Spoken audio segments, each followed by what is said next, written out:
وسيد المرسلين نبينا محمد وعلى آله وأصحابه أجمعين. سبحانك لا علم لنا إلا ما علمتنا إنك أنت العليم الحكيم. رب اشرح لي صدري ويسر لي أمري واحلل عقدة من لساني يفقهوا قولي. اللهم علمنا ما ينفعنا وانفعنا بما علمتنا وزدنا علما نافعا.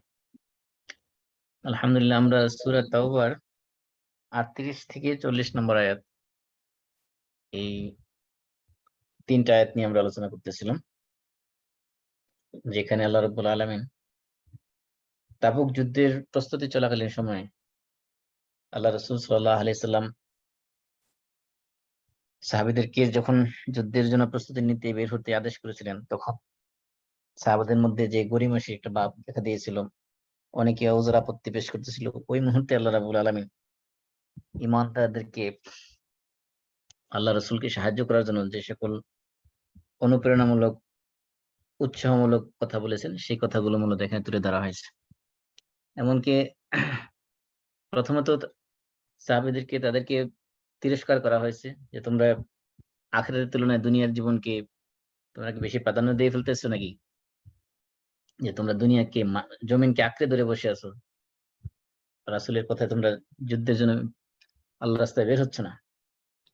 এবং তারপরে থ্রেট দেওয়া হয়েছে, বলছে তোমরা যদি বের না হও তাহলে আল্লাহ তোমাদেরকে যন্ত্রণা আযাব দিবেন, আযাব দিয়ে শেষ করবেন না, তোমাদেরকে ধ্বংস করে দিয়ে তোমাদের পরিবর্তে আরেকটা জাতিকে আল্লাহ তাআলা তোমাদের পরিবর্তে পাঠাবেন, যে জাতির আল্লাহ রাসূলকে সাহায্য করবে। এবং আল্লাহ ক্ষমতাও দেখাচ্ছেন। আল্লাহ বলছেন আল্লাহু আলা কুল্লি শাইইন কাদির, আল্লাহ রাব্বুল আলামিন সর্ববিষয়ে ক্ষমতাবান। তারপরে বলতেছেন যদি সাহায্য না করো, ইল্লা তানসুরুহু ফাকাদ নাসারাহু, এখন যদি তোমরা রাসূলকে সাহায্য না করো, তাহলে তোমরা জেনে রাখো যে আল্লাহ রাসূলকে আল্লাহ তাআলা ওই অবস্থায় সাহায্য করেছিলেন যখন রাসূলকে সাহায্য করার মতো পৃথিবীর কোনো শক্তি ছিল না। এমন এক শোচনীয় অবস্থা, যে অবস্থায় রাসূল এবং তার সাথে আরেকজন সঙ্গী ছিল আবু বকর রাদিয়াল্লাহু আনহু, ওনারা দুইজন একটা গুহার ভিতরে ছিল। ইয হুমা ফিল গার, গার মানে গুহা। যখন আল্লাহ রাসূল তার সঙ্গীকে বলতেছিল, অর্থাৎ আবু বকর রাদিয়াল্লাহু আনহু বলতেছিল যে লা তাহজান ইন্নাল্লাহা মা'ানা, তুমি দুশ্চিন্তা করো না, ওরিড হও না, কারণ আল্লাহ আমাদের সাথে আছেন। এই যে সময়টা, ওই সময়টাতে আল্লাহ রাব্বুল আলামিন যে সাহায্য করেছেন আল্লাহ রাসূলকে তাকিনা দিয়ে, রাসূলের মনের মধ্যে প্রশান্তি ঢেলে দিয়ে এবং অদৃশ্য সেনাবাহিনী দিয়ে আল্লাহ রাব্বুল আলামিন সাহায্য করেছিলেন, সেই সাহায্যের কথা উল্লেখ করে দিয়ে মুসলমানদেরকে উৎসাহ দিচ্ছেন তোমরা রাসূলকে সাহায্য করো। কারণ রাসূলকে যদি তোমরা সাহায্য করো, এর মানে এই নয় যে তোমরা তোমাদের সাহায্যের মুখাপেক্ষী আল্লাহ রাসূল, বরং আল্লাহ রাব্বুল আলামিন নিজেই রাসূলকে সাহায্য করেন যথেষ্ট। তার প্রমাণস্বরূপ আল্লাহ তাআলা উদাহরণ নিয়ে আসছেন যে হিজরতের সময় আল্লাহ রাসূল যখন গুহার মধ্যে ছিলেন, ওই অবস্থায় তো পৃথিবীর কোনো শক্তি, কোনো কোনো মানুষ রাসূলকে সাহায্য করার মতো ক্ষমতা কারো ছিল না। আল্লাহ তাআলা স্বয়ং নিজে রাসূলকে সাহায্য করেছেন কি দ্বারা? একটা মানসিক মেন্টাল স্ট্রেংথ দিয়েছেন, আল্লাহ রাসূলের মনের মধ্যে শান্তি নাজিল করে দিয়েছেন। আবার অদৃশ্য শক্তির বাহিনী দিয়ে, অর্থাৎ ফেরেশতাদের মাধ্যমে আল্লাহ রাসূলকে সাহায্য করেছিলেন। তো এই যে আমরা আল্লাহ রাসূলকে যে এই যে সাহায্য করার যে ঘটনা, এর মাধ্যমে মূলত হিজরতের ঘটনা চলে আসছে। সেজন্য আমরা গত সপ্তাহে হিজরত সংক্রান্ত সংক্ষিপ্ত আলোচনা করেছিলাম। আজকে আমরা দেখার চেষ্টা করব যে হিজরতের মধ্যে যে স্ট্র্যাটেজিক প্ল্যান, আল্লাহ রাসূল সাল্লাল্লাহু আলাইহি সাল্লাম যে বিশ্বের অন্যতম একজন স্ট্র্যাটেজিক প্ল্যানার ছিলেন, তার কিছু দৃষ্টান্ত, তার কিছু নমুনা আমরা এই হিজরতের ঘটনা থেকে জানার চেষ্টা করব। আল্লাহ রাব্বুল আলামিন রাসূলকে সাহায্য করার জন্য উৎসাহ দিতে যেয়ে হিজরতে স্পেসিফিক ওই ঘটনাটা কেন তুলে ধরেছেন, এটা সিগনিফিকেন্স এর কারণে তুলে ধরেছেন। সেজন্য আমরা দেখার চেষ্টা করব যে এই হিজরতের এই ঘটনার মধ্যে কি ধরনের সিগনিফিকেন্স লুকায়িত আছে। এমনকি আজকে পৃথিবীতে যে স্ট্র্যাটেজিক প্ল্যান নামে যে সাবজেক্ট পড়ানো হচ্ছে, বিভিন্ন বিশেষ করে আপনার যারা সেনাবাহিনীতে পড়াশোনা করে, এই মেরিন একাডেমি অথবা মিলিটারি একাডেমিতে যারা পড়াশোনা করে, তাদেরকে স্ট্র্যাটেজিক প্ল্যান পড়ানো হয়। সেখানে একটা যুদ্ধ সফল হওয়ার জন্য কিভাবে প্ল্যান করতে হবে এবং প্ল্যানের বাস্তবায়ন কিভাবে করতে হবে।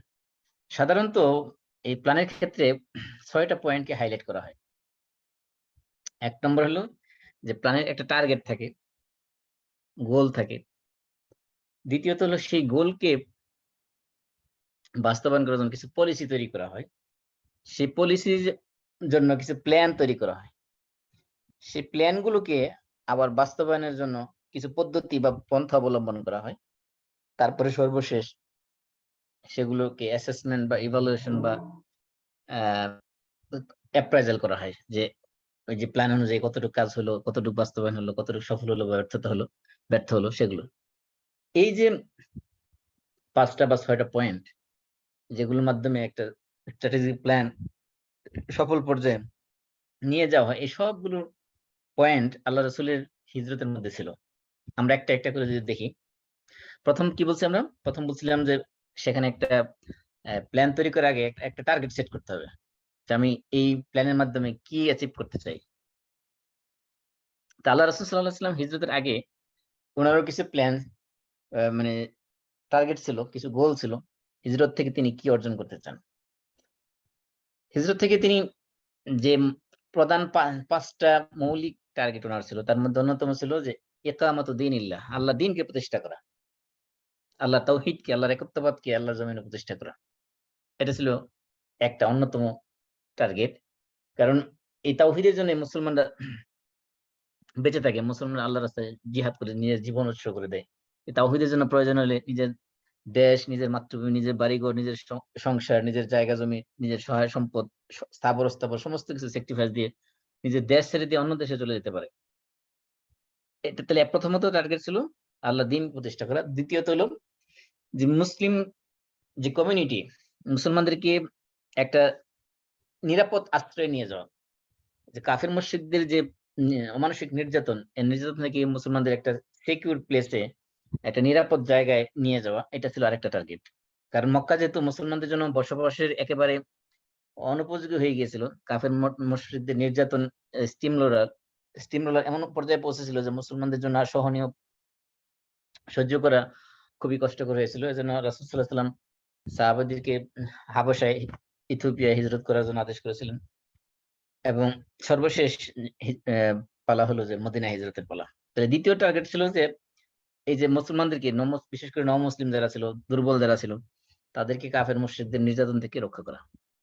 ৩ নম্বর যে টার্গেট ছিল হিজরত থেকে, সেটা হলো একটা ইসলামিক স্টেট, ইসলামিক রাষ্ট্র প্রতিষ্ঠা করা, যেখানে আল্লাহ রাব্বুল আলামিনের বিধানকে জীবনের সর্বক্ষেত্রে, সামাজিক ক্ষেত্রে, রাষ্ট্রীয় ক্ষেত্রে, পারিবারিক ক্ষেত্রে, অর্থনৈতিক ক্ষেত্রে, সাংস্কৃতিক ক্ষেত্রে, সমস্ত ক্ষেত্রে সেখানে আল্লাহর বিধানকে প্রতিষ্ঠা করা যাবে এমন একটা পরিবেশ, এমন একটা ভূমি থাকবে যেখানে মুসলমানদের মধ্যে পারস্পরিক ভ্রাতৃত্ব বন্ধন থাকবে, একটা সৌহার্দ্যপূর্ণ পরিবেশ সেখানে বিরাজ করবে, এমন একটা সুন্দর সমাজ, সুন্দর রাষ্ট্র প্রতিষ্ঠা করা।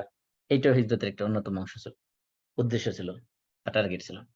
আরেকটা উদ্দেশ্য ছিল যে সেখানে ইসলামকে আন্তর্জাতিক পর্যায়ে নিয়ে যাওয়া। মক্কার ভিতরে একটা নির্দিষ্ট গণ্ডির ভিতরে আবদ্ধ না রেখে গোটা, যেহেতু ইসলাম আল্লাহ বলছেন ওমা আরসালনাকা ইল্লা কাফাতাল লিন্নাসি বাশীরান ওয়া নাযীরা, রাসূলকে আল্লাহ রাব্বুল আলামিন সমস্ত মানুষের জন্য, মানব মণ্ডলীর জন্য, পৃথিবীর সমস্ত মানুষের জন্য পাঠিয়েছেন। সেজন্য ইসলামের দাওয়াতটাকে গোটা বিশ্বময় ছড়িয়ে দেওয়ার উদ্দেশ্যে এই মক্কা শহর থেকে বেরিয়ে একটা উন্মুক্ত পরিবেশে যাওয়ার জন্য আল্লাহ রাসূল পথ খুঁজছিলেন। এই 5টা ছিল মূলত টার্গেট। তাহলে আমরা প্রথম দেখলাম স্ট্র্যাটেজিক প্ল্যানের ক্ষেত্রে যে টার্গেট গুলো থাকে, এরকম হিজরতের মধ্যেও আল্লাহ রাসূলের যে স্ট্র্যাটেজিক প্ল্যান করেছেন, সেই প্ল্যানের অন্যতম টার্গেট ছিল, গুরুত্বপূর্ণ 5টি টার্গেট এখানে ছিল। তো 5টি টার্গেট কি কি ছিল? দ্বীন প্রতিষ্ঠা করা, মুসলমানদের নিরাপদ দেওয়া, দ্বীনের প্রচার এবং প্রসার, আল্লাহর কালিমাকে বুলন্দ করা, ইসলামিক রাষ্ট্র প্রতিষ্ঠা করা এবং ইসলামকে আন্তর্জাতিক পর্যায়ে, ইসলামী দাওয়াতি কাজকে আন্তর্জাতিক পর্যায়ে নিয়ে যাওয়া। এই কয়টা ছিল টার্গেটের অন্যতম।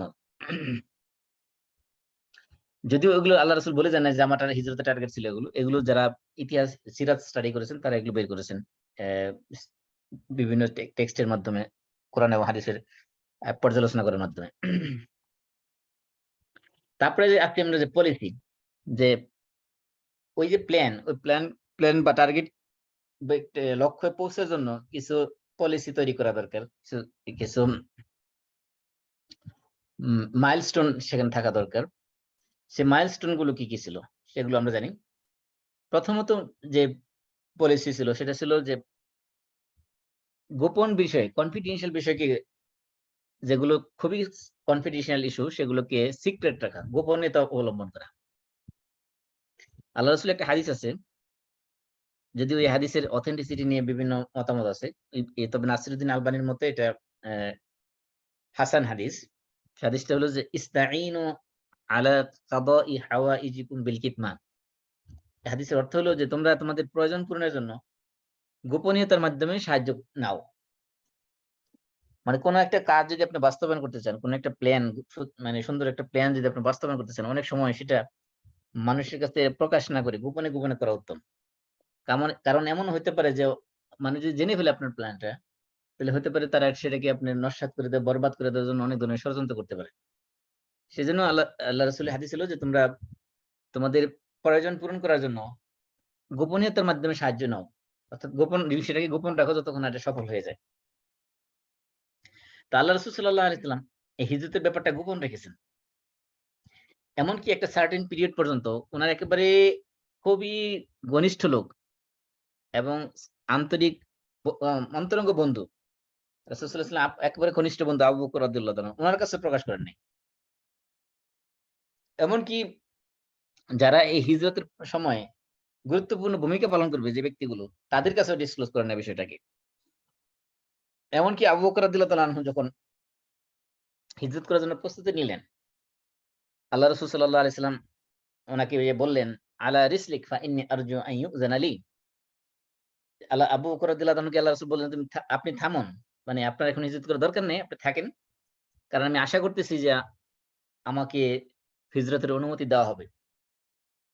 তখন আবু বকর রাদিয়াল্লাহু তাআলা আল্লাহ রাসূলকে বললেন যে, হাল তারজু যালিকা বিআবি ওয়া আনতা ইয়া রাসূলুল্লাহ, হে আল্লাহর রাসূল, আমার পিতা আপনার জন্য উৎসর্গ হোক।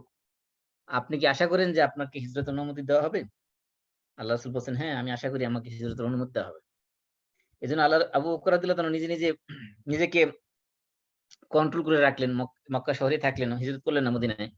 আর রাসূলের কাছ থেকে কখন অনুমতি পাবেন সে আশায় বসে আছেন। তার মানে রাসূল সাল্লাল্লাহু আলাইহি ওয়াসাল্লাম আবু বকর রাদিয়াল্লাহু তাআলাকে বলেন নাই যে কোন সময় হিজরত করবেন, কখন করবেন। আল্লাহর পক্ষ থেকে অনুমতি পাওয়ার অপেক্ষায় ছিলেন। তারপরে এমনকি আবু বকর রাদিয়াল্লাহু তাআলার বাসায় যখন গেলেন আল্লাহ রাসূল হিজরতের রাত্রে, মানে রাত্রে বেলা যেদিন আল্লাহ রাসূল নিজের ঘর থেকে বেরিয়ে আবু বকর রাদিয়াল্লাহু তাআলার বাসায় গেলেন হিজরতের বিষয় চূড়ান্ত করার জন্য। সেদিনেও তিনি কি আবু বকর রাদিয়াল্লাহু ঘরে যাওয়ার পরে কি বলছিলেন? বলছিলেন যে এবং গেছেন এমন একটা অবস্থায় যে একেবারে দ্বিপ্রহরের প্রচন্ড গরমের মধ্যে মাথা ঢেকে নিজেকে লুকাইয়া গেলেন। কারণ এমন একটা সময় এই প্রচন্ড দ্বিপ্রহরের মধ্যে আরব দেশের মরুভূমির গরম যে আপনি বাতাস লাগলে গায়ে এমন মনে হয় আগুন ফুয়ায় দিতেছে, এরকম গরম থাকে সেখানে। এজন্য সামারে আরব দেশের সমস্ত কলেজ, ইউনিভার্সিটি, শিক্ষা প্রতিষ্ঠান সবকিছু বন্ধ থাকে। এরকম প্রচন্ড গরমের মধ্যে আল্লাহ রাসূল বেরোলেন দ্বিপ্রহরের সময়। মানে যাতে কোনো মানুষ কল্পনা করতে পারে না যে এই সময় আল্লাহ রাসূল ঘর থেকে বের হবে। এবং ঘরে যাওয়ার পরে কি বলছিলেন? বলছিলেন যে আবু বকর রাদিয়াল্লাহু আনহু বলছেন, আখরিজ মান ইনদাক, আপনার কাছে যারা আছে ঘরের মধ্যে সবাইকে ঘর থেকে বের করে দেন এই মুহূর্তে কিছু সময়ের জন্য। তো আল্লাহ রাসূলকে বলা হলো, ইয়া রাসূলুল্লাহ, ইন্নামা হুম আহলুক, এরা তো আপনার পরিবারের লোকজনই। অর্থাৎ এখানে ঘরের ভিতরে থাকলে আপনার স্ত্রী আয়েশা রাদিয়াল্লাহু আনহা, উনার মা, আর আমি আপনার শ্বশুর, আর আসমা থাকলে আপনার শালিকা বা জেঠাশ, যেটাকে আমরা জেঠুস বলি যে, এরা তো আপনার পরিবারের লোকজনই। সুতরাং এরা বের হওয়ার কি আছে? তখন আল্লাহ রাসূল যখন দেখলেন যে না, বাইরে কোনো লোক নাই এখানে, তখন আবু বকর রাদিয়াল্লাহু আনহুকে বললেন, ইন্নী কাদ উযিনা লি ইন্নী কাদ উযিনা লি ফিল খুরুজ, যে আমাকে বের হওয়ার জন্য আদেশ করা হয়েছে, অনুমতি দেওয়া হয়েছে। মানে কি হিজরত করার জন্য আমি অনুমতি প্রাপ্ত হয়েছি। এখানে দেখেন আল্লাহ রাসূল সাল্লাল্লাহু আলাইহি ওয়াসাল্লাম যে গোপনীয়তার অবলম্বন করেছেন, যে সিক্রেট, যে এই এই নিউজটা, এই খবরটা যাতে কোনো অবস্থাতেই কোনো একটা মানুষ বাইরে লিক না করে দেয়, প্রচার না করে দেয়। খুবই কনফিডেন্সিয়াল বিষয়। এজন্য আবু বকর রাদিয়াল্লাহু আনহুর সাথে মানে বিষয়টা শেয়ার করার আগে উনি এনশিওর করে হয়ে নিয়েছিলেন যে বাইরের কোনো লোক এখানে আছে কিনা নাই। তাহলে এটা হলো ১ম জিনিস, যে মানে যে পলিসি গুলো গ্রহণ করেছেন। ১ নম্বর হলো কাতমুল আসরার, এটাকে বলা হয় যে মানে কনফিডেন্সিয়াল ইস্যুগুলোকে খুবই সিক্রেট রাখা। ২ নম্বর হলো যেটা মানে মিলিটারি পরিভাষায় আমরা বলি ক্যামোফ্লেজ। ক্যামোফ্লেজ মানে হলো যে মানুষকে ধোকায় ফেলা। যেমন মনে করেন যুদ্ধের ময়দানে অনেক সময় দেখা যায় যে এক জায়গায় একটা সেনাবাহিনী একটা সৈনিকের মূর্তি বানায় রাখলো। উদ্দেশ্য কি?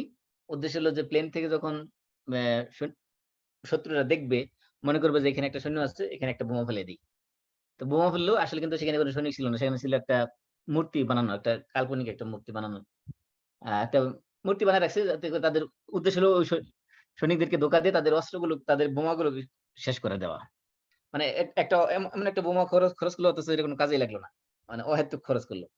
এরকম যেমন দেখেন আপনি সেনাবাহিনীতে যে পোশাকগুলো তৈরি করা হয়, এই পোশাকের যে কালার গুলো সিলেক্ট করা হয়, সেই কালার গুলো কিন্তু প্রত্যেকটা দেশের অ্যা মানে মানে পরিবেশের যে রং বা কালার সেটার উপর ভিত্তি করে করা হয়। আরব দেশে থাকলে সেখানে মরুভূমির কালার সাথে মিল রেখে পোশাক তৈরি করা হয়। তো বাংলাদেশের সেনাবাহিনীর পোশাক দেখেন সেখানে যেহেতু সবুজ গাছপালা বেশি সেখানে সবুজের সাথে ম্যাচ করে পোশাক তৈরি করা হয়েছে। এগুলোর মূল উদ্দেশ্য ছিল যে তাদেরকে যুদ্ধ চলাকালীন তাদেরকে যাতে যথাসম্ভব হাইড করা যায়। যাতে মানুষ চলতে ফিরতে জঙ্গলের মধ্যে থাকলেও যাতে দেখে না ফেলে সহজে। এই যে ক্যামুফলেজ মানে এটা আরবিতে আমরা বলি তাময়িহ। তাময়িহ করা মানে মানে মানুষকে কৌশলে একটা ধোঁকা দেওয়া। যেমন মনে করেন আল্লাহ রাসূল সাল্লাল্লাহু আলাইহি ওয়াসাল্লাম যখন ঘর থেকে বেরিয়ে গেলেন তখন উনার বিছানার মধ্যে শোয়ায় রাখছেন কাকে?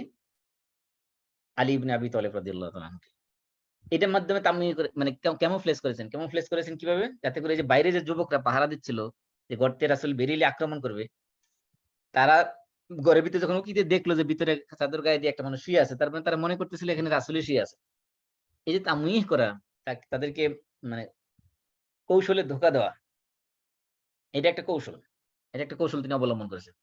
এখানে মানে পুরা হিজরতের যে ঘটনাগুলো আপনি যদি স্টাডি করেন ডিপলি তাহলে দেখবেন যে এখানে আল্লাহ তাআলার একটা সুন্নত, আল্লাহ তাআলার একটা সুন্নত আছে। আল্লাহ বলছে, "ওয়ালান তাজিদা লিসুন্নাতিল্লাহি তাবদীলা, ওয়ালান তাজিদা লিসুন্নাতিল্লাহি তাহওয়িলা।" রাসূলের যেরকম সুন্নত আছে, আল্লাহর সুন্নত আছে। কোরআনের পরিভাষায় সেটাকে বলা হয়েছে আল্লাহর সুন্নত। সুন্নাতুল্লাহ বলা হয়েছে। সুন্নাতুল্লাহ মানে আল্লাহ তাআলা সৃষ্টির মধ্যে কিছু নরম, কিছু প্যাটার্ন, কিছু রুলস এবং রেগুলেশন সেট করে দিয়েছেন। যেই রুলস এর এবং রেগুলেশন বাইরে কোনো কিছু হবে না যদি আল্লাহ স্বয়ং সরাস সরাসরি হস্তক্ষেপ সেখানে না করেন। এইজন্য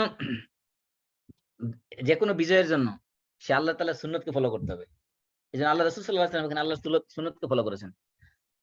আল্লাহ রাসূল তো ইচ্ছা করলে আল্লাহর কাছে বলতে পারতেন, ইয়া রাসূলুল্লাহ ইয়া আল্লাহ, আল্লাহ রাসূল যদি আল্লাহর কাছে দোয়া করতেন, ইয়া আল্লাহ আমি হিজরত করব, তুমি আমারে একটা যেরকম ইসরা এবং মিরাজে যেরকম বাহন পাঠাইছো আমার জন্য একটা বাহন পাঠায় দাও, আমি মক্কা থেকে মদিনায় চলে যাব। দোয়া করতে পারতেন না? পারেন। সেই ধরনের দোয়া করেন নাই। তিনি সম্ভাব্য গ্রহণ করার মতো যত ধরনের পলিসি আছে, যত ধরনের স্ট্র্যাটেজি আছে, যত ধরনের প্ল্যান আছে, সবকিছু তিনি অবলম্বন করেছেন। তারপরে আল্লাহর উপর তাওয়াক্কুল করেছেন। এজন্য তাওয়াক্কুলের যে কনসেপ্টটা এটা বেশ খুব গভীরভাবে বুঝতে পারবেন যদি হিজরতের সমস্ত ঘটনাগুলো ভালো করে স্টাডি করেন। তাওয়াক্কুল মানে এই নয় যে আমি কোন কিছু না করে আল্লাহর কাছে চাইলাম, আল্লাহ তুমি আমারে দিয়ে দাও। তাওয়াক্কুল মানে হলো যে আমার মধ্যে যা কিছু আছে, যত প্রচেষ্টা করার মতো যত সামর্থ্য আছে, ক্যাপাসিটি আছে, আমার সামর্থ্যের ভিতরে সমস্তটা ব্যয় করার পরে আর কোন ওয়ে নাই। এখন আমার সামনে খোলা। তখন আল্লাহর কাছে সাহায্য চাওয়া।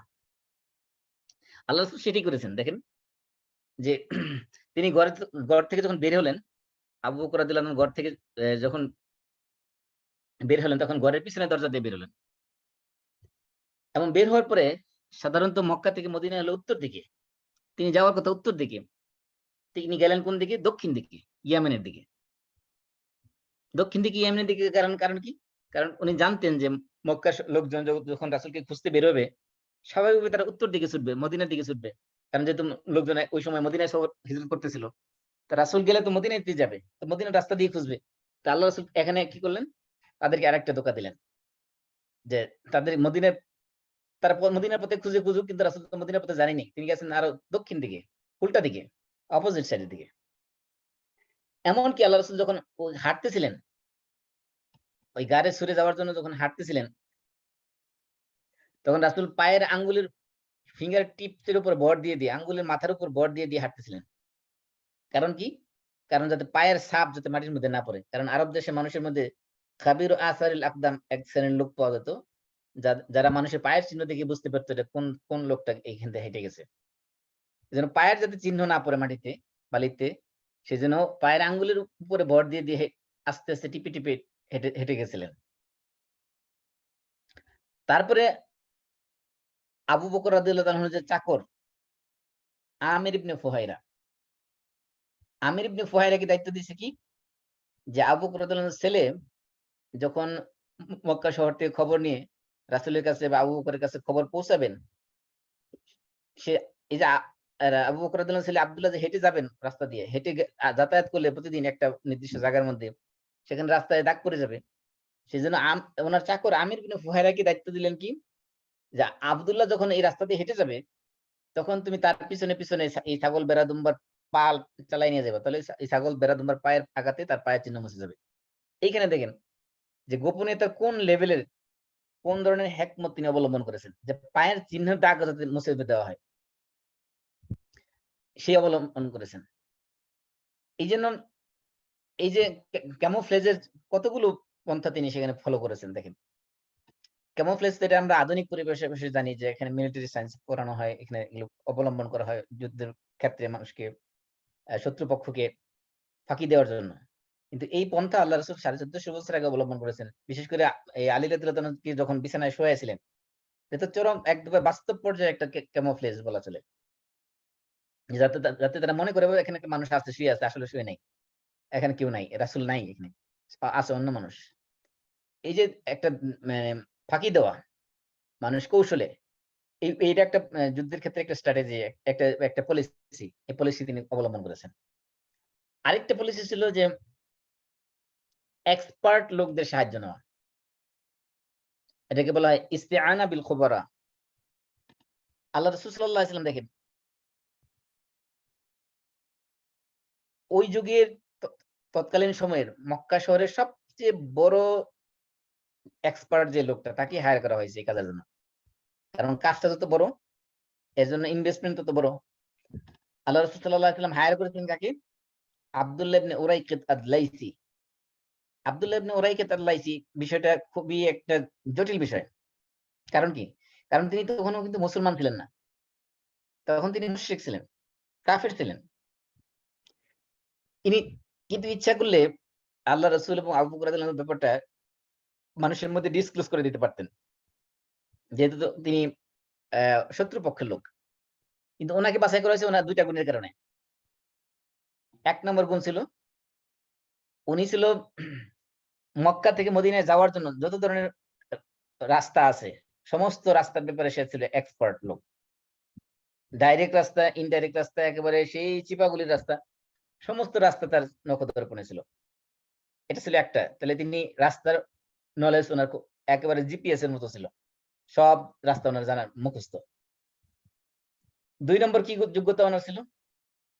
তিনি ছিলেন খুবই উন্নত মানের একজন বিশ্বস্ত লোক। Trustworthy person. এইখানে একটা জিনিস আমি হাইলাইট করতে চাই। সেটা হলো দেখেন, জাহিলি যুগের আমরা অনেক ধরনের ব্যাড সাইড, খারাপ দিক নিয়ে আলোচনা করি। জাহিলি সমাজের এই খারাপ দিকগুলোর মধ্যে একটা ভালো দিক তাদের মধ্যে ছিল। অন্যতম একটা ভালো দিক ছিল তাদের আমানতদারিতা। তারা যখন কোন শত্রুকেও কোন প্রতিশ্রুতি দিত, সেই প্রতিশ্রুতি কখনো তারা ভঙ্গ করত না। তার একটা প্রমাণ দেখেন, আল্লাহ রাসূল সাল্লাল্লাহু আলাইহি ওয়াসাল্লামের সাথে আব্দুল্লাহ ইবনে উরাইকাতের প্রতিশ্রুতি হয়েছে যে তাকে পথ দেখায় নিয়ে যাবে মদিনা পর্যন্ত, তার বিনিময়ে তাকে টাকা দেওয়া হবে। এই টাকার বিনিময়ে সে দায়িত্বটা নিয়েছে। কিন্তু আল্লাহ রাসূলকে যখন পাওয়া যাচ্ছিল না, তখন রাসূলকে এবং আবু বকর রাদিয়াল্লাহু তাআলা আনহুকে, উনাদের ২ জনের যেকোনো একজনকে জীবিত বা মৃত এনে দিলে ১০০ উট পুরস্কার দেওয়া হবে, সেই ঘোষণা দেওয়া হয়েছে। এবং সেই ঘোষণা সবার কানে, কানে পৌঁছে গেছে। এমনকি সেই ঘোষণা আব্দুল্লাহ ইবনে উরাইকাতের কানেও পৌঁছেছে। সে তো ইচ্ছা করলে ওই মুহূর্তে চিন্তা করতে পারত, আমি এইখান থেকে পারিশ্রমিক আর কত পাবো? আমি তো ১০০ উটের মালিক হয়ে যাবো এদেরকে ধরায় দিলেই। সে তো সেখানে বড় ধরনের একটা গাদ্দারিও করতে পারত। করে আল্লাহ রাসূলকে আবু বকর রাদিয়াল্লাহু তাআলা আনহুকে ধরায় দিতে পারত। ১০০ উটের লোভের বিনিময়ে। কিন্তু এখানে সবচেয়ে হাইলাইট করার মতো যে বিষয়টা সেটা হলো আমানতদারিতা, বিশ্বস্ততা। সে যে একটা অঙ্গীকার করেছে টাকার বিনিময়ে, এই অঙ্গীকার সে কোন অবস্থাতেই ভঙ্গ করবে না। আপনি চিন্তা করতে পারেন যে কোন লেভেলের মানে আমানতদারিতা থাকলে একটা অমুসলিম হয়ে এই ধরনের আমানতদারিতা রক্ষা করতে পারে। মানে জাহিলি যুগের আমরা শুধু খারাপ দিকগুলো আলোচনা করি, ভালো দিকগুলো কখনো আমরা আলোচনা করি না। তাদের মধ্যে অন্যতম একটা ভালো দিক ছিল, যে সকল ভালো গুণ তাদের মধ্যে ছিল, তার মধ্যে অন্যতম ছিল ১ নম্বর হলো আমানতদারিতা, ২ নম্বর হলো মেহমানদারিতার জন্য তারা খুবই বিখ্যাত ছিল আরব দেশের মানুষ। তারপরে দেখেন এই যে একজন এক্সপার্ট লোকের সাহায্য নেওয়া, এমনকি এই রাসূলের এই হিজরতের এই ঘটনা থেকে ফুকাহায়ে কেরাম, ইসলামিক জুরিসপ্রুডেন্স নিয়ে যারা স্টাডি করেন, গবেষণা করেন, তারা মাসালা বের করে এক্সট্রাক্ট করেছেন যে প্রয়োজনে যদি মুসলমানদের প্রয়োজন দেখা দেয় কোন যুদ্ধের ক্ষেত্রে কোন এক্সপার্ট লোক নিয়োগ দেওয়ার, এবং সেটা যদি মুসলমানদের ভিতরে না থাকে, কোন অমুসলিমদের মধ্যে থাকে, সেই এক্সপার্ট লোককে অমুসলিমদের কাছ থেকে হায়ার করা যাবে টাকার বিনিময়ে। যদি সে কি হয়, যদি সে ট্রাস্টওয়ার্দি পারসন হয়, সে যদি কোনো গাদ্দারি না করে, আমানতের খেয়ানত না করে, সেক্ষেত্রে অমুসলিম এক্সপার্ট লোক থাকলে তাকেও টাকার বিনিময়ে কি করা যাবে, যুদ্ধের ময়দানে হায়ার করা যাবে। রাসূলের এই ঘটনা থেকে মাসআলা ইস্তেমবাত করা হয়েছে, মানে এক্সট্রাক্ট করা হয়েছে। এটা ছিল যে সকল পলিসি তিনি গ্রহণ করেছেন, তার মধ্যে ১ নম্বর ছিল কি, মানে কনফিডেন্সিয়াল ইস্যুকে সিক্রেট রাখা। ২ নম্বর ছিল ক্যামোফ্লেজ, যেটাকে আমরা বলছি যে মানে কৌশলে ফাঁদে ফেলা বা ধোঁকা দেওয়া। ৩ নম্বর ছিল যে এক্সপার্ট লোকের মানে অভিজ্ঞ লোকের সাহায্য নেওয়া, হেল্প নেওয়া। ৪ নম্বর ছিল যে প্রত্যেকটা মানুষ যাদেরকে নিয়ে আপনি কাজ করবেন, যুদ্ধের ময়দানে হোক বা অন্য যেকোনো ক্ষেত্রে, তাদের স্কিল কে, তাদের যোগ্যতার লেভেলকে প্রথমে হলো আইডেন্টিফাই করতে হবে, এবং তার যোগ্যতা অনুযায়ী তাকে কাজ অ্যাসাইন করে দিতে হবে। প্রত্যেককে তার স্পেশালাইজেশন অনুযায়ী কাজ অ্যাসাইন করে দেওয়া, তার রেসপন্সিবিলিটিকে ভাগ করে দেওয়া। এটা আরেকটা গুরুত্বপূর্ণ বিষয়। এটা যুদ্ধের ক্ষেত্রে হোক, দাওয়াতি কাজের ক্ষেত্রে হোক, যে কোনো আপনার যখন আমরা সামষ্টিকভাবে কোনো কাজ করি, সেই ক্ষেত্রে প্রত্যেককে যার যার এক্সপার্টিজম অনুযায়ী তার কাজ, তাকে দায়িত্ব দিলে সেই কাজটা দেখা যাবে যে সুচারুভাবে হবে। কারণ প্রত্যেকে তার যে এক্সপেরিয়েন্স, তার ডিসিপ্লিনের যে নলেজ, সবটা সে প্রপারলি ইউটিলাইজ করার চেষ্টা করবে। সেক্ষেত্রে দেখা যাবে যে কাজটা সুন্দরভাবে সুচারুভাবে সংগঠিত হবে। আল্লাহ রাসূল হিজরতের ক্ষেত্রে তাই করেছেন। এই হিজরতের মধ্যে যদি আমরা এই পুরা হিজরতের স্টোরিটাকে একটা নাটক আকারে মঞ্চস্থ করি, তাহলে সেখানে কতগুলো অ্যাক্টর আমাদের লাগবে। আমরা যদি সেই অ্যাক্টিং পারসন হিসেবে ধরেন, একজন হলো রাসূলের সফর সঙ্গী, তিনি হলেন কে, আবু বকর রাদিয়াল্লাহু তাআলা। আরেকজনকে নিলাম যে রাসূল সাল্লাল্লাহু আলাইহি ওয়াসাল্লামের এই বিছানার মধ্যে ক্যামোফ্লেজের ভূমিকা পালন করবে, অর্থাৎ শত্রুপক্ষকে ধোঁকা দেওয়ার জন্য ভূমিকা পালন করবে, সেটা ছিল আলী রাদিয়াল্লাহু তাআলা। ৩ নম্বর হলো যে ইনফরমেশন ডিপার্টমেন্ট নিয়ে কাজ করবে। ইনফরমেশন ডিপার্টমেন্ট নিয়ে কাজ করেছে কি, তথ্য, মানে আপনার আমরা যেটাকে বলি কমিউনিকেশন বিভাগের দায়িত্ব যিনি পালন করেছেন তথ্য আদান প্রদানের ক্ষেত্রে, সেটা ছিল আব্দুল্লাহ, আবু বকর রাদিয়াল্লাহু আনহু ছেলে আব্দুল্লাহ। আরেকটা ছিল ফুড ডিপার্টমেন্ট। ফুড ডিপার্টমেন্টের দায়িত্ব কার হাতে ছিল? ছিল আল্লাহ রাসূলের শ্যালিকা বা জেঠু, যেটাকে আমরা বলি, মানে আয়েশা রাদিয়াল্লাহু আনহার বোন, আপন বোন আসমা বিনতে আবু বকর। আরেকটা ডিপার্টমেন্ট ছিল, সেটা ছিল গাইড। যে মক্কা থেকে মদিনা এত লম্বা সফরে যাবে, সেখানে তো গাইড লাগবে, যে পথ দেখায় নিয়ে যাবে। সে পথ দেখানোর জন্য লোক নিয়োগ করা হলো কাকে? তৎকালীন সময়ে সবচেয়ে এক্সপার্ট লোক যে আব্দুল্লাহ ইবনে উরাইকে, তাকে নিয়োগ দেওয়া হলো। তারপরে রয়েছে তার আবু বকর রাদিয়াল্লাহু বাসার চাকর আমির ইবনে ফুহায়রা। আমির ইবনে ফুহায়রাকে দায়িত্ব দেওয়া হলো কি, তার যেহেতু কাজ ছাগল চড়ানো, তার অন্য বিষয়ে কোনো এক্সপার্ট নাই।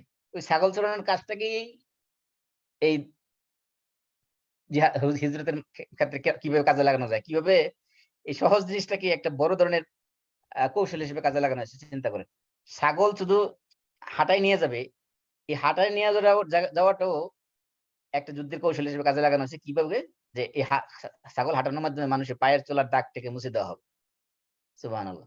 তাহলে এখানে দেখেন আবু বকর রাদিয়াল্লাহু আনহুকে নেওয়া হয়েছে সফর সঙ্গী হিসেবে, অথবা বলতে পারেন যে ওনার ডিফেন্স হিসেবে, সফর অবস্থায় ওনাকে ডিফেন্স দিবে, ওনার সফর সঙ্গী হবে, সেই হিসাবে সার্বিক সহযোগিতা করবে। আলী রাদিয়াল্লাহু আনহুকে দায়িত্ব দিয়েছেন কাফের মুশরিকদেরকে এই ক্যামোফ্লেজ করার জন্য। ক্যামোফ্লেজের পাশাপাশি আরেকটা দায়িত্ব ছিল ওনার, সেটা ছিল যে মক্কার কাফের মুশরিকদের যে সকল আমানত রাসূলের কাছে ছিল সেগুলো যাতে তিনি ফেরত দিতে পারেন, ফেরত দেওয়ার পরে মদিনায় হিজরত করতে পারেন সেজন্য কিছু সময় তাকে দেওয়া হয়েছে। তাহলে দেখেন এখানে ৬ জন মানুষ, প্রত্যেককে তার এক্সপার্টিজম অনুযায়ী দায়িত্ব দেওয়া হয়েছে। আবু বকর রাদিয়াল্লাহু আনহুকে সঙ্গী নেওয়া হয়েছে, যেহেতু উনি বয়স্ক মানুষ, সমবয়সী, রাসূল সাল্লাল্লাহু আলাইহি ওয়াসাল্লামের সমবয়সী। যদিও রাসূলের চেয়ে সাল্লাল্লাহু আলাইহি ওয়াসাল্লাম বয়সে ২ বছরের ছোট ছিলেন, কিন্তু বন্ধু ছিলেন, খুবই ক্লোজ ছিলেন। উনার একে একজন আরেকজনের অবস্থা বুঝতেন। সেজন্য এমন একজন সফর সঙ্গী হিসেবে নেওয়া হয়েছে।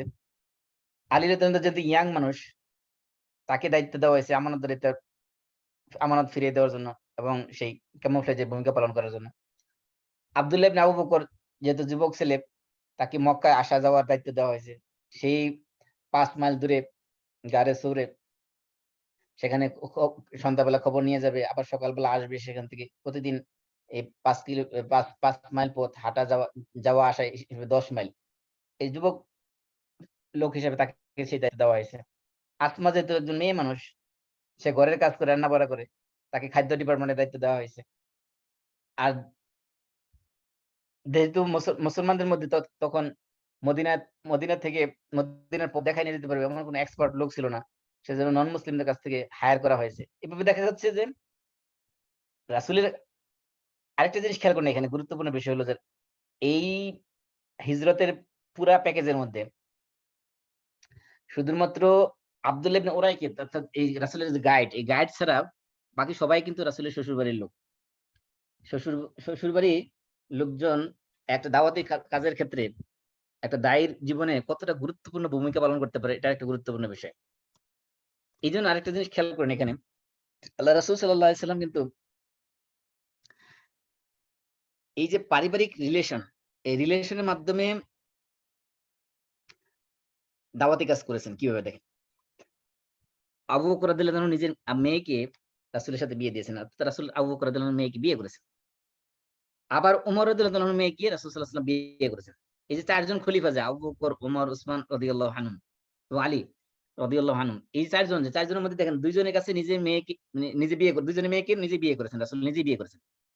আবার ওসমান এবং আলী রাদিয়াল্লাহু তাআলা উনাদের কাছে নিজের মেয়েকে রাসূল বিয়ে দিয়েছেন। তাহলে ২ জনের মেয়েকে নিজে বিয়ে করেছেন আর ২ জনের কাছে নিজের মেয়েকে বিয়ে দিয়েছেন। এই যে বিয়ে দেওয়ার মাধ্যমে দাওয়াতি কাজ করা, এটা কিন্তু দাওয়াতি কাজের আরেকটা কৌশল।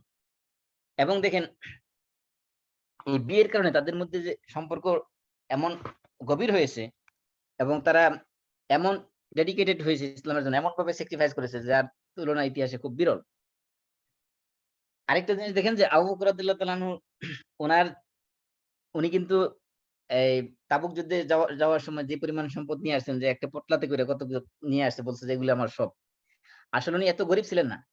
উনি প্রচুর সম্পদের মালিক ছিলেন। তো ইসলামের দাওয়াতি কাজ করার জন্য উনার সমস্ত সম্পদ, বিশেষ করে নও-মুসলিম যারা ছিল, যাদেরকে গোলাম হওয়ার কারণে, ক্রীতদাস হওয়ার কারণে তাদের মনিবেরা নির্যাতন করত, তাদেরকে টাকা দিয়ে কিনে আজাদ করে দিতেন, মুক্ত করে দিতেন। এভাবে তিনি গরিব হয়েছেন। যে বলতেছিলাম যে আবু বকর রাদিয়াল্লাহু গোটা ফ্যামিলির একটা মানুষ বাদ যায় নাই যারা হিজরতে কন্ট্রিবিউট করে নাই। দেখেন উনার ছেলে ছিল আব্দুল্লাহ, উনার মেয়ে ছিল আসমা, উনার চাকর ছিল আমির ইবনে ফুহায়রা। উনি নিজে এবং উনার ২ টা উট সবগুলোই আল্লাহ রাসূলের জন্য স্যাক্রিফাইস করে দিয়েছেন। আগের থেকেই ২ টা উটকে তিনি খাওয়ায়ে-দাওয়ায়ে হৃষ্টপুষ্ট করতেছিলেন যে রাসূলের যেন যাতে সফর হিসেবে এগুলোকে মদিনায় নিয়ে যাওয়া যায়। পুরা ফ্যামিলি আল্লাহ রাসূলের জন্য ডেডিকেটেড। এজন্য যখন রাসূলকে প্রশ্ন করেছেন, বলছেন ফিদাক আবি ওয়া উম্মি ইয়া রাসূলুল্লাহ। আমার পিতামাতা আপনার জন্য উৎসর্গিত হোক ইয়া রাসূলুল্লাহ।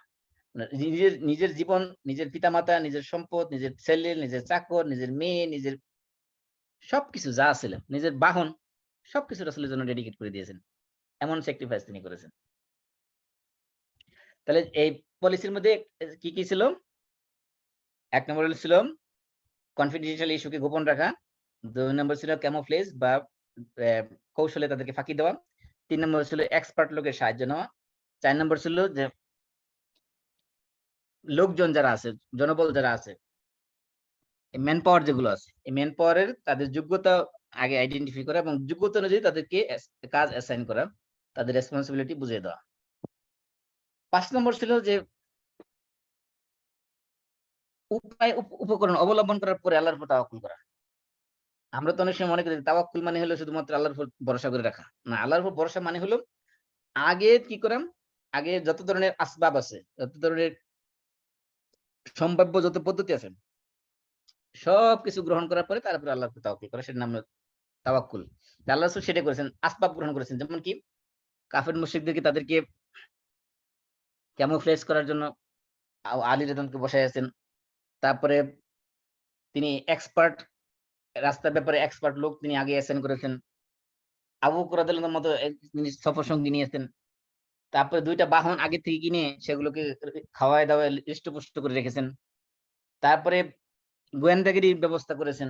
আবু বকর রাদিয়াল্লাহু আনহুর ছেলে আব্দুল্লাহকে সাথে আব্দুল্লাহর মাধ্যমে মক্কা শহরে কি হচ্ছে না হচ্ছে আপডেট খবর তিনি সেখান থেকে নিয়েছেন।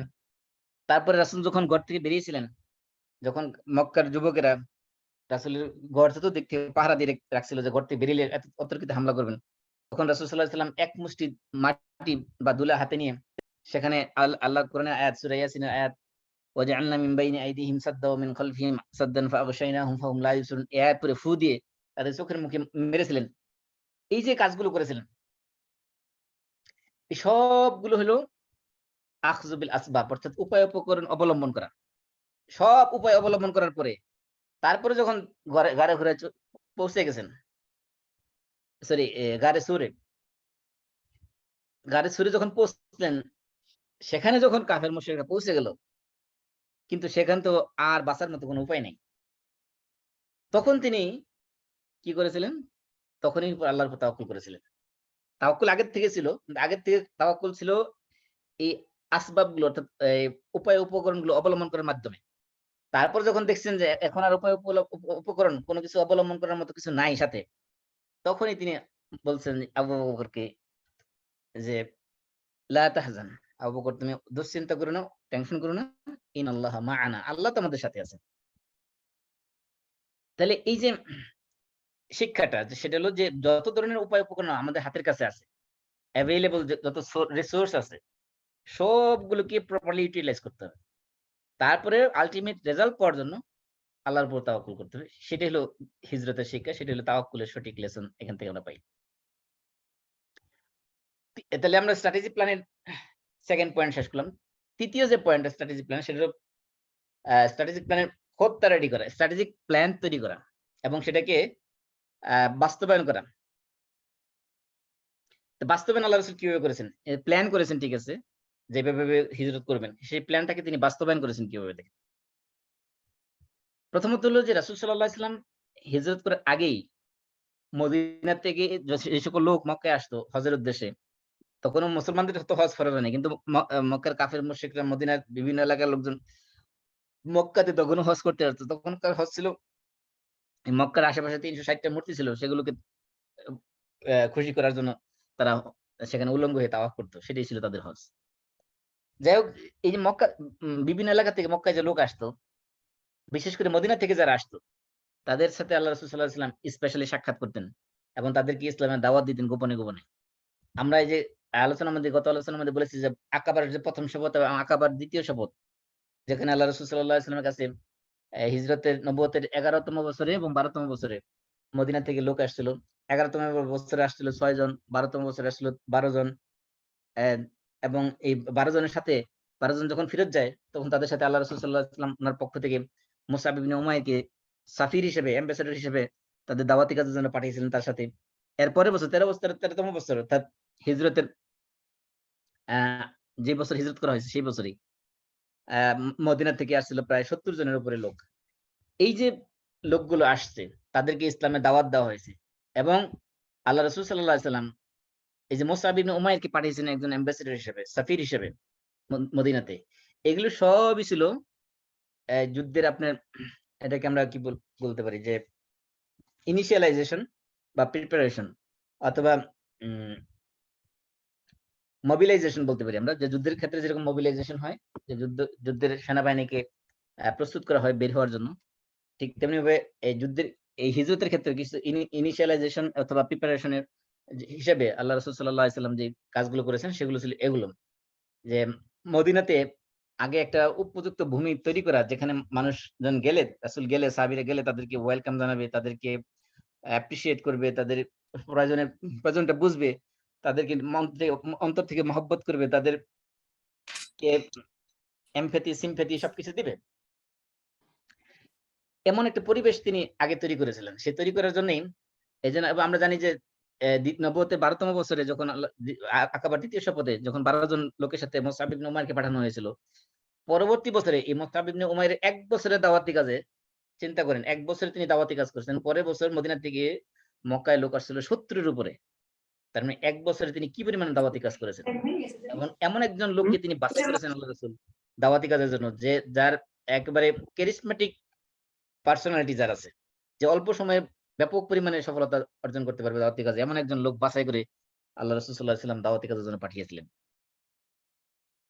তাহলে এগুলো ছিল কি হিজরতের মানে প্রিপারেশন বা ইনিশিয়ালাইজেশন।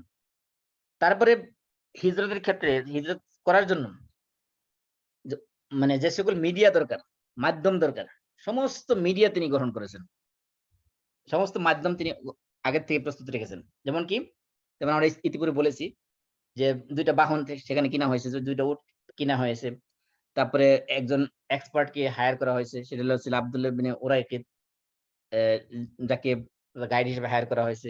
আবু বকর রাদিয়াল্লাহু আনহুকে সঙ্গী হিসেবে বাছাই করা হয়েছে।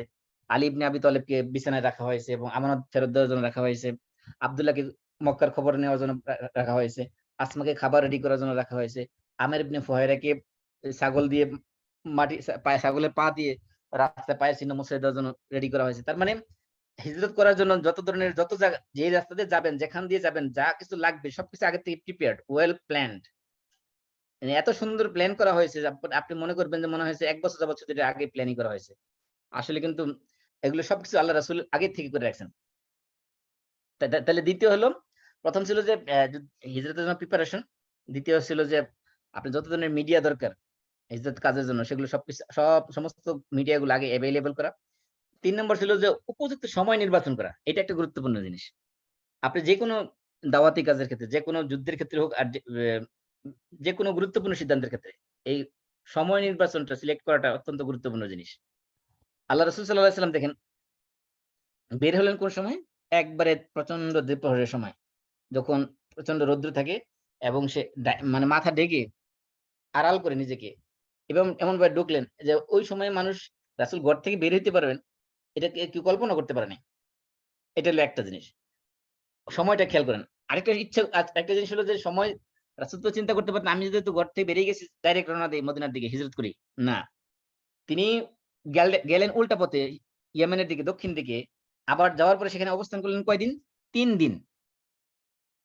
৩ দিন অবস্থান করার পরে ওদিক দিয়ে যে গাইড বাছাই করা হয়েছিল আব্দুল্লাহ ইবনে উরাইকিতকে। আব্দুল্লাহ ইবনে উরাইকিতের হাত কাছে ওই যে ২ টা বাহন আগের থেকে রেডি করা হয়েছিল, ২ টা কিন্তু আগেই রাসূল দিয়ে দিয়েছেন।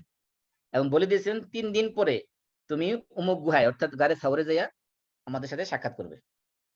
৩ দিন পরে আব্দুল্লাহ ইবনে উরাইকিত সেই ২ টা বাহন নিয়ে সে গুহার কাছে যেয়ে উপস্থিত হয়েছিল। তার মানে এই যে সময়টা হলো রাসূল ঘর থেকে বের হয়েছেন কোন সময় সেই সময়টা, এবং ওই গারে সাওর থেকে মদিনার উদ্দেশ্যে রওনা দিয়েছেন যে সময়টা ৩ দিন পরে, অর্থাৎ ৩ দিনের মধ্যে এই মক্কা শহরের পরিস্থিতি সব শান্ত হয়ে যাবে। মানুষজন সব খুঁজে-টুজে ব্যর্থ হয়ে যখন বাসায় ফিরে আসবে, তখন তিনি নিরাপদে আস্তে, আস্তে করে তখন রওনা দিবেন। এই যে সময়টা বাছাই করা, এই সময়টা বাছাই করা গুরুত্বপূর্ণ। কোন সময় কোন সিদ্ধান্ত নিতে হবে, সময় অনুযায়ী সিদ্ধান্ত নেওয়া এটা খুবই গুরুত্বপূর্ণ। বিশেষ করে যেকোনো স্ট্র্যাটেজিক প্ল্যানের ক্ষেত্রে। তারপরে হলো আপনার সময়ের পাশাপাশি আরেকটা জিনিস দরকার, সেটা হলো রাস্তা। আমি কোন পথ দিয়ে যাব? সে রাস্তাটা খুবই গুরুত্বপূর্ণ। মনে করেন যে ফর এক্সাম্পল এই যে আপনি এখন অ্যা রাজনৈতিক কারণে মনে করেন বাইতুল মোকাররম মিছিল করবেন। এখন মিছিল করলে এই মিছিলটা কোন পথ দিয়ে যাবে, কোন পথ দিয়ে বাড়ি হবে সেটা আগের থেকে আপনি প্ল্যান করে রাখতে হবে। তা নাহলে দেখা যাবে পুলিশ এমনভাবে ধইরা মাইর দিবে যে আপনি আর পালানোর কোন রাস্তাই পাবেন না। রাসূল সাল্লাল্লাহু আলাইহি ওয়াসাল্লাম দেখেন তরিক মুনাসিব যেটা, যে কোন পথে গেলে রাস্তাটা নিরাপদ হবে, সেই পথটা তিনি আগের থেকে বাছাই করে রেখেছেন। এজন্য আগেই কি করেছেন? মক্কার পথে হাঁটেন নাই। হাঁটছেন কোন দিকে? ১ম এ দক্ষিণ দিকে ইয়েমেনের দিকে। এরপরে দক্ষিণ দিকে যাওয়ার পরে গাড়ে চড়ে তো ৩ দিন ছিলেনই। এরপর ইচ্ছা করলে সেখান থেকে আবার সোজা রওনা দিতে পারতেন। না, সোজা রওনা দেননি। সেখান থেকে গেলেন আবার পশ্চিম দিকে। একেবারে সেই এটা কি বলে আমরা? উপকূল যেটা, মানে লোহিত সাগরের উপকূল ঘেঁষে একবারে কিনার দিয়ে তারপরে রওনা দিয়েছেন পাহাড়ি মানে পাথরি এলাকা দিয়ে, যেখান দিয়ে সাধারণত মানুষ বিপদে না পড়লে কোনো মানুষ যাতায়াত করে না, এমন একটা দুর্গম পথ দিয়ে আল্লাহ রাসূল সাল্লাল্লাহু আলাইহি ওয়াসাল্লাম ওই আব্দুল্লাহ ইবনে উরাইকিতকে সাথে নিয়ে যে গাইড ছিল তাকে নিয়ে রওনা দিয়েছেন। এজন্য এখানে আরেকটা বিষয় গুরুত্বপূর্ণ। তাহলে এখানে কয়েকটা বিষয় বললাম। ১ নম্বর বললাম প্রস্তুতি, ২ নম্বর বললাম যে মিডিয়া মাধ্যম গ্রহণ করা, ৩ নম্বর বললাম যে অ্যাপ্রোপ্রিয়েট টাইম, ৪ নম্বর বললাম যে অ্যাপ্রোপ্রিয়েট ওয়ে বা পথ, রাস্তা। যে কোন রাস্তা দিয়ে কাজটা করা হবে। যেমন মনে করেন আপনি যদি যুদ্ধের ক্ষেত্রে ধরেন, যুদ্ধের ক্ষেত্রে আপনি যে আক্রমণ করবেন, যেমন আমি যে ঐদিন যে ট্যুরে গেলাম, আমাদের সাথে সেনাবাহিনীর ২ জন লোকও ছিল। উনারা আমাদেরকে ব্যায়াম-ট্যায়াম করাইছে। তো উনারা বলতেছিলেন যে আমাদের আগে যখন আমাদের ট্রেনিং দেওয়া হইতো, মূল শিখানো হইতো যে ইন্ডিয়া থেকে আমাদের যখন আক্রমণ করা হবে বাংলাদেশে, কোন সাইড দিয়ে আক্রমণ করা হবে, সেগুলো আক্রমণ আসলে আমরা কিভাবে প্রতিহত করব, সেগুলো আগে আমাদেরকে শিখানো হতো। আর এখন দেশ তো পুরাই ইন্ডিয়ার দখলেই চলে গেছে। এখন ওগুলো নিয়ে আর গুরুত্ব দেওয়া হয় না ট্রেনিং এর মধ্যে। যেটা বলতেছিলাম যে এই যে রাস্তা, কোন দিক দিয়ে যাবেন, কোন দিক দিয়ে আপনি আক্রমণ করবে, কোন দিক দিয়ে আপনি ঠেকাবেন, এই রাস্তাটা খুব গুরুত্বপূর্ণ স্ট্র্যাটেজিক প্ল্যানের ক্ষেত্রে। তারপরে হলো রাস্তাটা শুধু আপনি যে অবস্থান করবেন কোন জায়গায়। রাসূল সাল্লাল্লাহু আলাইহি ওয়াসাল্লাম মদিনায় যাওয়ার পরে একটা নতুন জায়গা, সেখানে তিনি অবস্থান করেছিলেন কোথায়? কার বাড়িতে? উনার মামার বাড়ির লোকজন। রাসূলের মামার বাড়ি ছিল মদিনায়।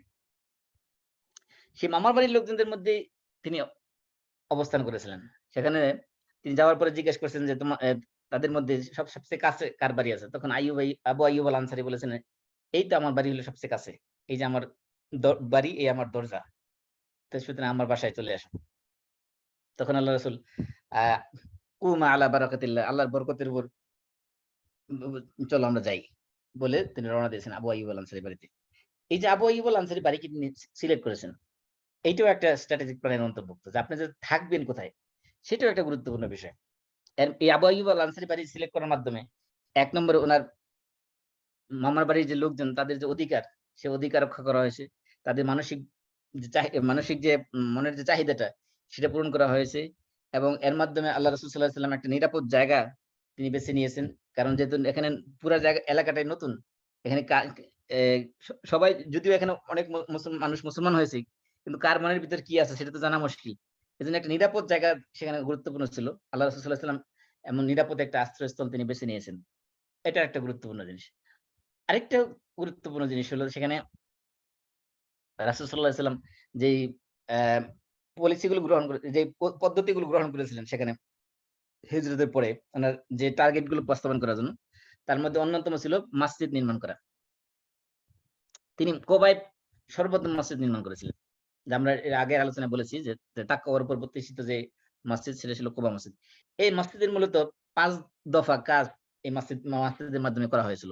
১ নম্বর হলো এই মসজিদের মধ্যে মুসলিমদেরকে এক মুসলিম পার্সোনালিটি তৈরি করার জন্য ভূমিকা পালন করেছে মসজিদ। মানুষের আকীদা তৈরি করা, মানুষের আখলাক তৈরি করা, মানুষের অ্যা কি বলবো এথিক্স এন্ড মোরালিটিকে ডেভেলপ করার জন্য এই মসজিদ ভূমিকা পালন করেছে। ২ নম্বর হলো এই মসজিদ কুবা এটা ছিল দাওয়াতের কেন্দ্রবিন্দু। এখান থেকে সমস্ত দাওয়াতি কাজের পরিকল্পনা হতো। দাওয়াতি কাজের বিভিন্ন আ গ্রুপ বিভিন্ন এলাকায় ছড়িয়ে পড়তো। তাহলে দাওয়াতি কাজের মার্কাজ ছিল এটা। মুসলিম পার্সোনালিটি ডেভেলপমেন্ট এর বা পার্সোনালিটি বিল্ডিং এর মার্কাজ এটা ছিল। দাওয়াতি কাজের মার্কাজ ছিল। ৩ নম্বর ছিল যে আ পলিটিক্যাল অ্যাফেয়ার্স এ এ এর সেন্টার ছিল এটা। রাসূল সাল্লাল্লাহু আলাইহি ওয়াসাল্লাম রাজনৈতিক যেকোন সিদ্ধান্ত, সামাজিক সিদ্ধান্ত, অর্থনৈতিক সিদ্ধান্ত সেগুলো বাস্তবায়ন করতেন এই মসজিদ থেকে। তারপরে এই মসজিদ ছিল আপনার স্ট্র্যাটেজিক প্ল্যান অথবা ইদারাতুল গাজাওয়াত, ওয়ার ম্যানেজমেন্ট, যে রাসূলের যুগে যে সকল যুদ্ধ হয়েছে, এই যুদ্ধগুলো ম্যানেজমেন্ট করতেন এই মসজিদ থেকেই। এখানে বসেই পরিকল্পনা করতেন, এখানে বসেই যখন কোন যোদ্ধাদেরকে মুজাহিদদেরকে জিহাদে পাঠাইতেন, তখন এখান থেকে প্ল্যান করে পাঠানো হতো। তারপরে এই মসজিদ ছিল রাসূলের যুগে, এই মসজিদে কুবা, এটা ছিল সমস্ত ধরনের সামাজিক ঝগড়াঝাটি যত কিছু হইতো, মানুষের মধ্যে যত ধরনের ডিসপিউট দেখা দিত এবং যত ধরনের বিচার ফয়সালার প্রয়োজন হতো, সবগুলো এই মসজিদ থেকে করা হতো। এগুলো ছিল মসজিদের ভূমিকা। এই মসজিদ আল্লাহ রাসূল নির্মাণ করেছেন হিজরত করার পরেই। যেহেতু উনার হিজরতের কিছু প্ল্যান ছিল, সেই প্ল্যান গুলো বাস্তবায়ন করার জন্য এই মসজিদ নির্মাণ করেছেন।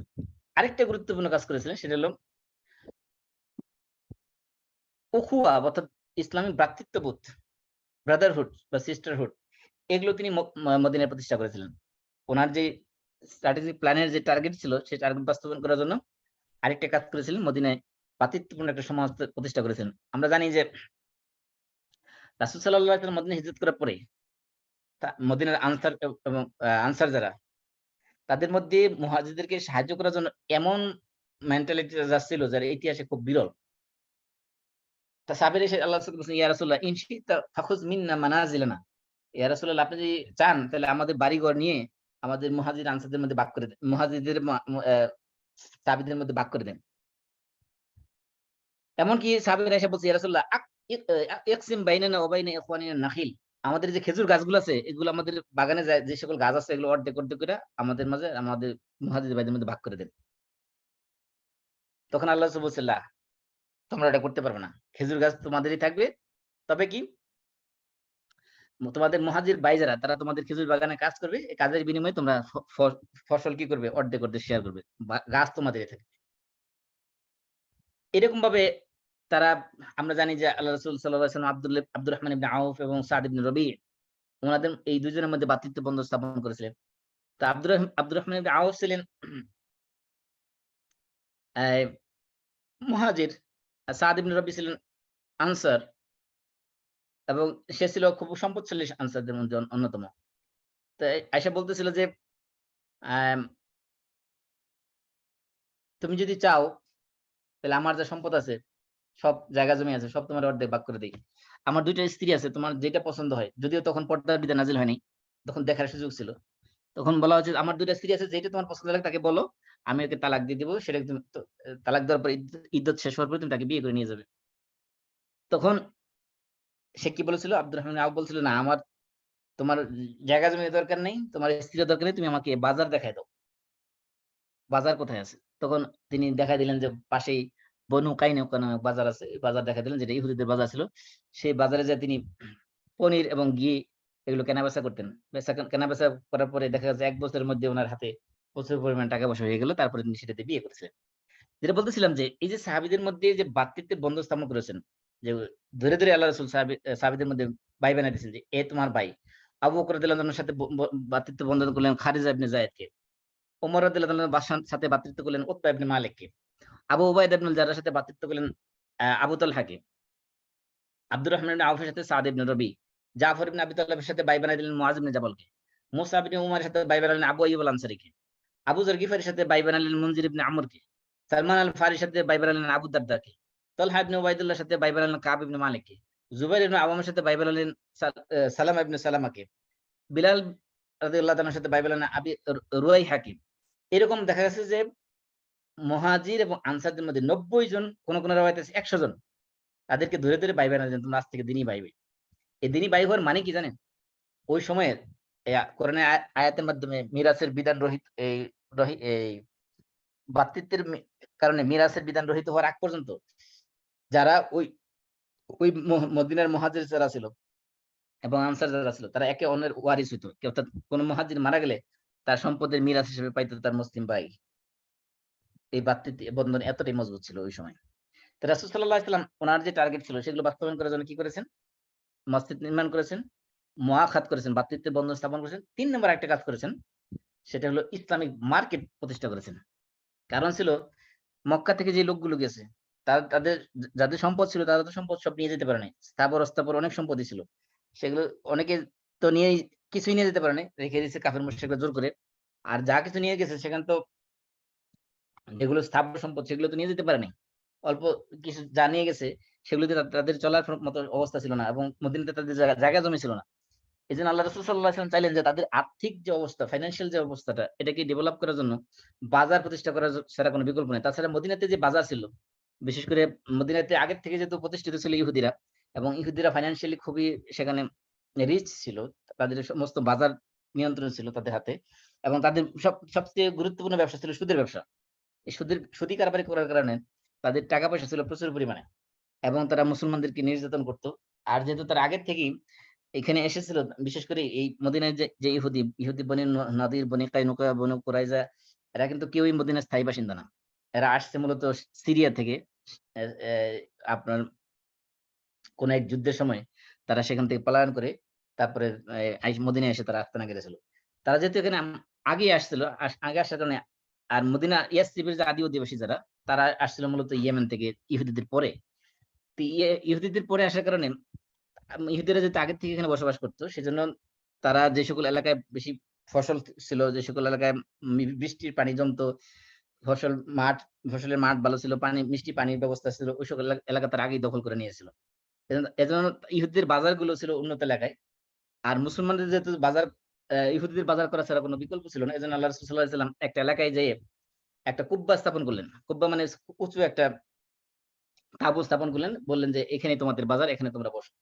এই দেখে মদিনার ইহুদিদের মধ্যে লাগলো চরম, তারা খেপে গেল। চিন্তা করলো আমাদের বাজার বাদ দিয়ে তারা নতুন একটা বাজার প্রতিষ্ঠা করছে। ইহুদিদের মধ্যে যে সর্দার ছিল কাব ইবনে আশরাফ, সে ছিল ইহুদিদের লিডার এবং মুসলমানদের চরম শত্রু। কাব ইবনে আশরাফ এসে কি করলো, মুসলমানদের সেই তাঁবুটা ভেঙে ফেললো। ভেঙে ফেলে আল্লাহ রাসূল সাল্লাল্লাহু আলাইহি ওয়াসাল্লাম বললেন যে তারা এটা ভেঙে ফেলছে, তাদের পুরো ক্ষোভ এবং ক্রোধ প্রকাশ করেছে। ওয়াল্লাহি লা আদরিবান্না লাহু সুকান হুয়া আগয়াযু লাহু মিন হাযা। আমি অচিরেই এমন আরেকটা নতুন বাজার প্রতিষ্ঠা করতেছি যেটা দেখলে তাদের ক্ষোভ এবং ক্রোধ আরো বেশি বাড়বে। তারপরে আল্লাহ রাসূল সাল্লাল্লাহু আলাইহি ওয়াসাল্লাম নিজে একটা উন্মুক্ত জায়গা নিয়ে বাছাই করলেন।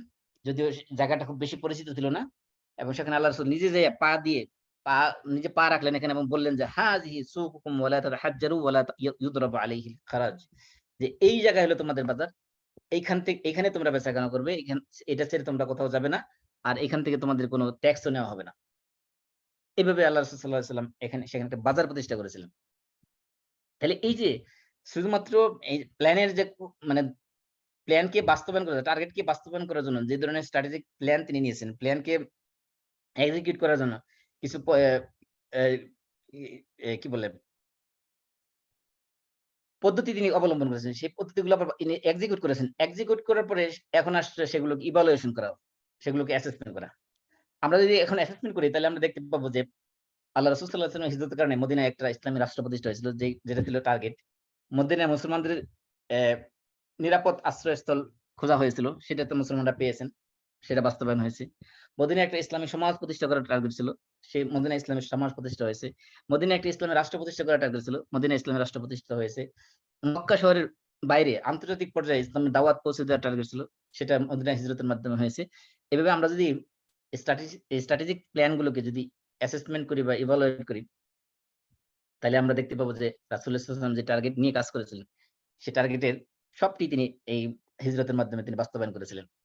এজন্য আমরা বলবো যে যেকোনো দাওয়াতি কাজ সফল হইতে গেলে যে কাজগুলো দরকার, প্রথমত হলো যে টার্গেট সেট করা, দ্বিতীয়ত সেই টার্গেটের জন্য কিছু পলিসি সেট করা, যে পলিসির জন্য কিছু স্ট্র্যাটেজিক প্ল্যান তৈরি করা, এবং সেই প্ল্যান বাস্তবায়ন করার জন্য কিছু প্রোগ্রাম তৈরি করা, এবং সর্বশেষ সেগুলোকে ফলো আপ করা এবং সেগুলোর অ্যাসেসমেন্ট এবং ইভালুয়েশন করা।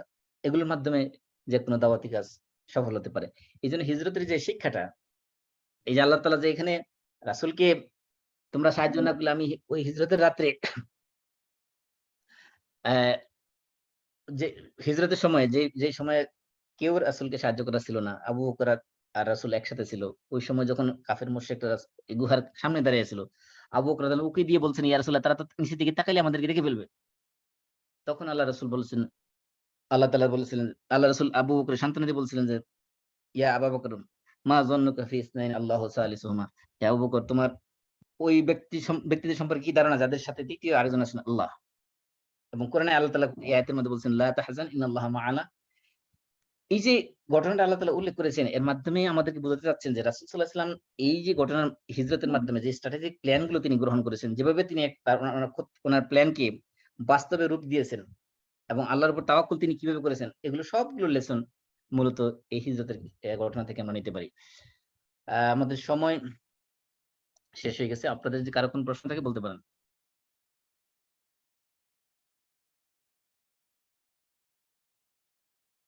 প্রশ্ন নাই মনে হচ্ছে। তাহলে আমরা শেষ করে দিচ্ছি। আমরা সবাই কাফারাতুল মাজলিস পড়ি। সুবহানাকাল্লাহুম্মা ওয়া বিহামদিক আশহাদু আল্লা ইলাহা ইল্লা আনতা আস্তাগফিরুকা ওয়া আতুবু ইলাইক। আসসালামু আলাইকুম ওয়া রাহমাতুল্লাহি ওয়া বারাকাতুহু। ওয়ালাইকুম আসসালাম ওয়া রাহমাতুল্লাহ।